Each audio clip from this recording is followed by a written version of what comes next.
İtibar mı dediniz? Milli Savunma Bakanlığı Teğmenler soruşturmasında ağır suçluları tespit ederek Yüksek Disiplin Kurulu'na sevk etmiş. 25 Kasım'da karar verilecekmiş. Çok büyük bir gelişme.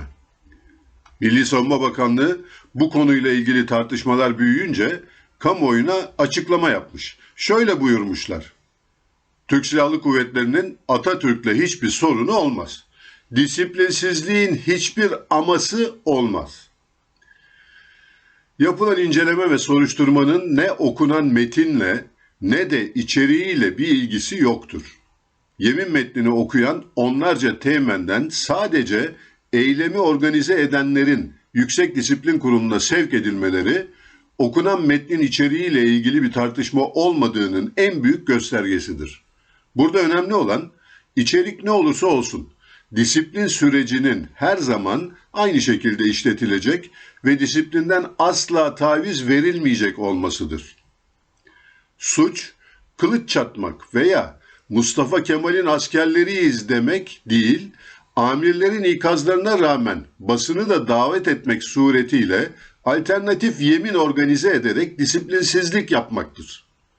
Eylemi organize eden teğmenlerle kastı, kusuru, ihmali veya sorumluluğu olan diğer personel, 6413 sayılı Türk Silahlı Kuvvetleri Disiplin Kanunu 20. madde C bendi. Hizmete engel davranışlarda bulunmak, devletin ve Türk Silahlı Kuvvetleri'nin itibarına zarar verecek nitelikte tutum ve davranışlarda veya ağır suç veya disiplinsizlik teşkil eden fiillerde bulunmaktır kapsamında Yüksek Disiplin Kurulu'na sevk edilmişlerdir. Bu personel, amirlerinin ikazlarına rağmen yürürlükten kaldırılmış olan metni ısrarla emirlerin hilafına alternatif bir törenle okumak suretiyle Türk Silahlı Kuvvetleri'ni kamuoyunda tartışmaya açmışlar, itibarını zedelemişlerdir. Burada önemli olan diğer bir olay, kadın subaylarımızın tarihte ilk defa 3 harp okulumuzu da birincilikle bitirmesinin gururunu yaşamak yerine, Türk Silahlı Kuvvetleri'nin itibarını zedeleyecek şekilde tartışmaların içerisine çekilmesine neden olunmasıdır. Tabii okuyunca önce şaşırdım, sonra da güldüm. Ama kızgınlıktan tabii ki. Başıma bu ülkede o kadar şey geldi ki artık kızamıyorum. Sadece gülüyorum. Mesela 32 ay sehven mapus yattım. Ne kadar komik değil mi? Neymiş efendim? Bu teğmenler Türk Silahlı Kuvvetleri'ni kamuoyunda tartışmaya açmışlar, itibarını zedelemişler. İyi ki bunu yazmışlar. Çünkü itibarla, zedelenmeyle ilgili o kadar söyleyeceğim var ki. Mesela şöyle. Özel kuvvetlerimizin başına çuval geçirdiler.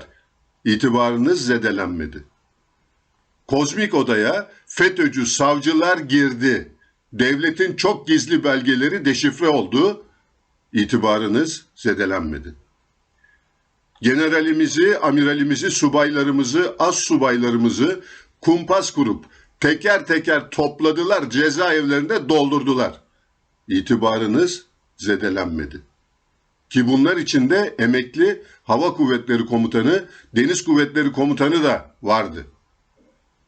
Merhum Hava Kurmay Albay Cengiz Köylü'ye, SAT teğmenlere cezaevinde tek tip mahkum elbisesi giydirip ailesinin yanına öyle çıkardılar, itibarınız zedelenmedi. Bu askerlerden bazıları cezaevlerinde parmaklıklar arkasında çocuklarının düğünlerine ev sahipliği yaptılar. Gençlerin yeni doğan bebeleri 3 yaşına geldiler. Baba nedir bilmediler, görmediler. İtibarınız zedelenmedi. Ali Tatarlar, Murat Özenalpler, Cem Aziz Çakmaklar onurları için bu dünyadan göçüp gittiler. İtibarınız zedelenmedi. Sözde gazeteciler bizler cezaevlerindeyken eşlerimize olur olmaz hakaret ettiler, dalga geçtiler.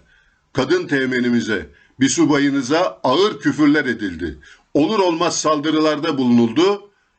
İtibarınız zedelenmedi. Yetmedi, son noktada emekli Genelkurmay Başkanı'nı terörist suçlamasıyla cezaevine tıktılar, yargıladılar. Teröristi hakkında itirafçı yaptılar.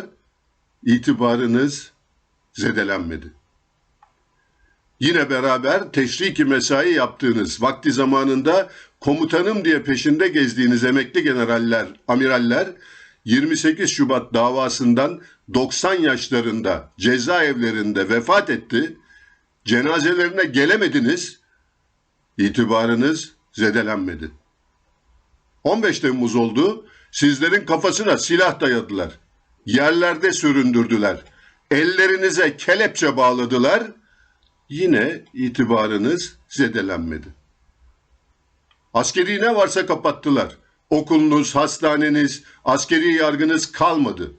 Tak diye üniformalarınızı, tak diye brevelerinizi değiştirdiler. Fabrikalarınızı Katarlılara sattılar. 1000 yıllık gelenek görenekten eser kalmadı. İtibarınız zedelenmedi. Radikal İslamcı parti lideriyle mitinglerde gülerek yan yana fotoğraflar verdiniz. İtibarınız zedelenmedi. Atatürk düşmanı fesli tarihçileri hastanede ziyaret ettiniz. İtibarınız zedelenmedi.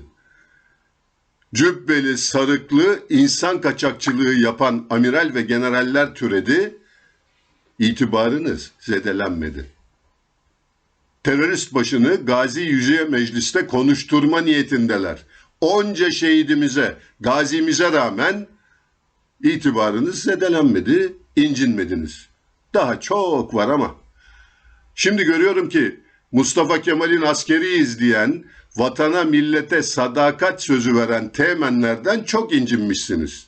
Bir de ekleyip Atatürk'le Türk Silahlı Kuvvetleri'nin sorunu olmaz demişsiniz. Vallahi çok memnun olduk. Bir olmamış, yaşanmamış o kalmıştı zaten. İtibar mı dediniz?